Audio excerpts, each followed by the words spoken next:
Hello everybody, Rusted Ground here, welcome back to another video. This time we're talking about 2 Point Museum. It's been exactly 2 weeks since I posted my first video on this game, and now that I am a little over 80 hours into it, I thought it would be a great time to talk about my experience and what I like and don't like about it. I'll say it from the start, I really like 2 Point Museum. This is my first 2 Point game, and I think the devs managed to create a great mix of management and quirkiness, which works really well for me. The game offers the right amount of challenge, keeping you engaged for long sessions, and the progression system in the campaign is the thing that I enjoy the most. The campaign is structured in such a way that even after 80 hours of playtime, you still get to unlock new exhibits, new decorations, new items, and so on. In terms of structure, you start off with a quote-unquote normal museum, focused on fossils and dinosaur bones. As you progress, you get to unlock other museums that are more intriguing and quirky. You get to manage an abandoned hotel that is full of ghosts, a technological facility in the middle of the desert, and even a museum located close to a piece of advanced alien technology. At the dawn of time, the county's first citizens looked to the stars and thought, "What's going on over there?" In some sense, we've come a long way. We no longer, most of us anyway, believe that the sky is a massive ceiling, or that the moon is the sun's evil twin. But in other ways, including literally, we're exactly where we started. Each museum has a main theme, like prehistory, science, space, supernatural, and so on. But you're not limited to the main theme of the museum. You can, and you actually have, to diversify during the campaign. Each location introduces distinctive mechanics and a unique story. And the fact that you can jump from one museum to the other in the campaign keeps things fresh in a way. Each theme has a progression system, and as you advance through the levels, you unlock permanent decorations that you can use in all your other museums. And up to a certain point, the game does encourage you to jump from one museum to the other. Your progress is saved, so whenever you decide to switch, you don't start from scratch, but rather you start from the point that you left that museum in. I really enjoyed this mechanic because whenever I moved to a museum that I had left in the past, I could immediately apply the knowledge that I had gathered and improve the experience. Now, a mechanic that is really cool is the expedition mechanic.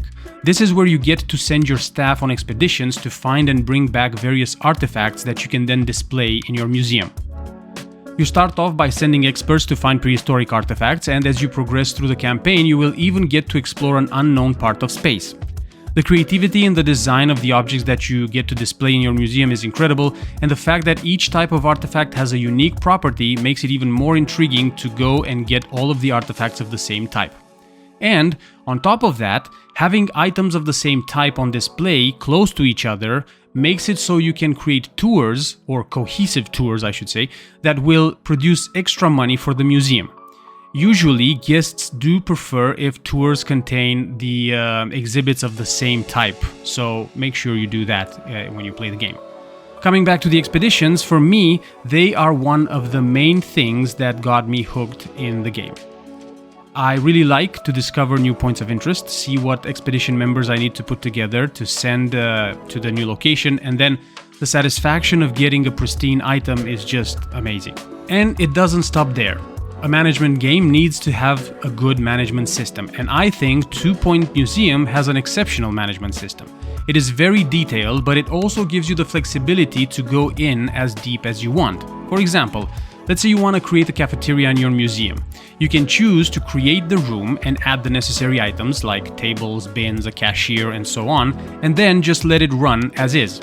Or you can go in and customize the way each table looks, assign the right people with the best traits to the cafeteria to maximize profits, control what's on the menu, and so on. That to me is amazing. The game doesn't punish you if you have like an out-of-the-box cafeteria, for example, but if you want to maximize your profit or you're going for a specific design or look, the game gives you the tools to address those needs. When it comes to design, I am quite bad at making things look pretty in games, but I do feel that 2 Point Museum has a style that really helps in that. With the way the exhibits look, it makes it easy to create some really cool museums, and it also helps that the game has some very cool quality of life elements, such as being able to save templates for the rooms that you create, or making it easy for you to pick up the rooms that you build and just move them around wherever you want to. Now, there are some limitations. There are specific rooms that you can pick and move, but all in all, the quality of life elements are really good. Each museum that you get to develop during the campaign starts off with a base building, and as you progress, you also get the option to buy additional space and increase the size of your museum. And by the looks of it, that space is quite generous on every map. In terms of difficulty, I don't find the game difficult. I think there's a good balance in terms of the challenge the game provides. There is one annoying aspect that I wish I could control in the campaign a little bit better, and that is related to the crime rate or the burglars that appear later on in the game. Because as your museum gains more notoriety and you advance in star rating, the criminality rate also goes up, and you have these like gangs of burglars that show up and start to steal your exhibits or donation monies and so on. And you need to pay attention to that aspect. But luckily, if your exhibits get stolen, you do get the option to pay a ransom and get them back. So I guess that's a plus. But I wish there was an option to turn off criminality in the campaign. I understand there is that option if you play in sandbox mode, but yeah, it would be nice to have it in the campaign as well. The game also has 2 DLCs that you can buy, and I actually ended up purchasing them because I really like the game, like I said. So those 2 DLCs are the Explorer Upgrade Pack, which gives you a bunch of decorative items as well as exclusive items to help with expeditions. And then there is the Fantasy Finds DLC, which opens up a new exploration map with over 40 new exhibits to find and display, as well as a bunch of other things that are fantasy themed, especially like D&D themed, I would say.